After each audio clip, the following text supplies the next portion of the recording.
Greetings and salutations. Welcome to another episode of 365 Days of Gaming. I appreciate you taking out time to check out this video. Like, comment, share, subscribe, all the things that the thing says to do. Much appreciated. Now, back, still on this streak of SNES classics, at least in my opinion, they're all classics because they're all games that mean stuff to me.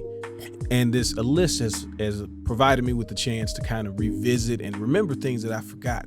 And there's been a couple of games that I couldn't remember the names of and didn't quite remember what system I played them for. And going back has allowed me to rediscover them. So I like to share one of those with you today. This one is going to be Soldiers of Fortune, also known as the Chaos Engine. And this is the SNES version because that's what we're playing right now. So I originally got this game from a pawn shop. My dad brought it home, was like, hey, I stopped by, I saw this game, thought you might like it, a couple of bucks. I'm like, cool, pop it in. And the first time I played it, I was like, nah, he got a dud, not really worth it. Get it out of here. And then I remember being kind of bored. You go through those cycles where you're like, I got my game, but I'm not playing anything. So, let me just throw something in here I really hadn't really beat or gave too much attention to. So I started trying to play it, and I realized this game has a lot more depth than I remember. It's not a super long game. There's only like 4 worlds that you go to, but there was this thing that I didn't understand at first. And then as I played the game and really got a chance to kind of get deep into it. So you get points and you level up your character. So not only is this like a top-down shooter, which is, good enough for its time to be a solid game. It's multiplayer, right? You got different characters, different abilities, different weapons, but you can level up. And somehow my RPG loving brain didn't catch this the first time I played it. So I remember playing it again, that time and being like, wait a minute, this game is actually not bad.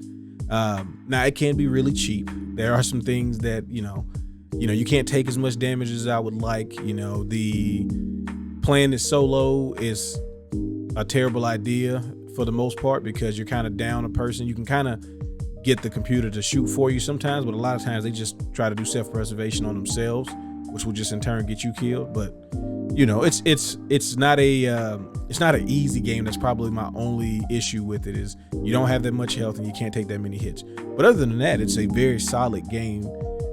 As you keep going, you get better, better stats. You can do a little bit more. You can deal with a little bit more.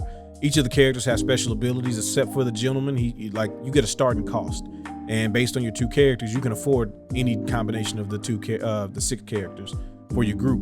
But if you kind of, be a little cheap and pick like the professor or the gentleman, they cost less. So you get more points to start off with when you get a chance to upgrade your character. So I would generally do that as a way to kind of, get myself ahead of the game. But the scientists can heal. So that kind of helps. We don't do as much damage, but it takes a little more to kill us. The other thing about this game is items don't appear unless you kill all of the enemies. So it's not one of those where you could just kind of run through. You have to, fight, which can be a good thing and a bad thing. Sometimes I like fighting and sometimes I like living because the most cool thing is being alive.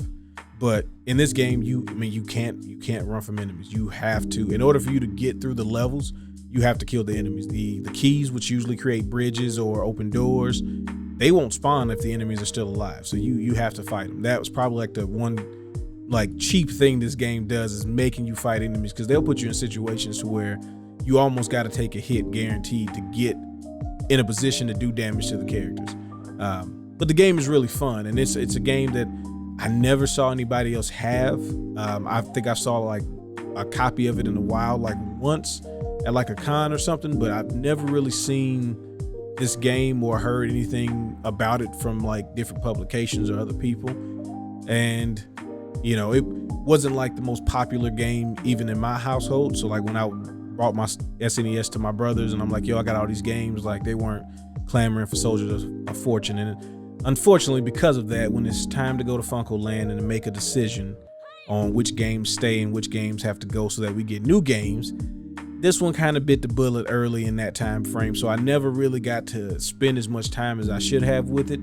But I'm all about the team, and sometimes the team wants things that I don't 100% want, but for the greater good, I guess. But anyway, we end up trading the game in basically, and I don't even know what it went towards, but I just know that like that was the end of me ever hearing anybody say anything about Soldiers of Fortune. But I was happy to find this game again and play it and still realize how underrated, you know, a lot of the aspects of this game is.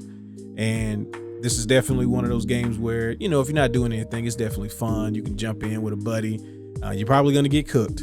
Okay. You have to learn, because it's not even that the game is hard. It's also that the controls are very specific to it and top-down shooters. And, you know, there's some controls and angles that they come for you that is kind of them taking advantage of the system. So you got to deal with that, but still a pretty cool game. So hope you enjoyed it.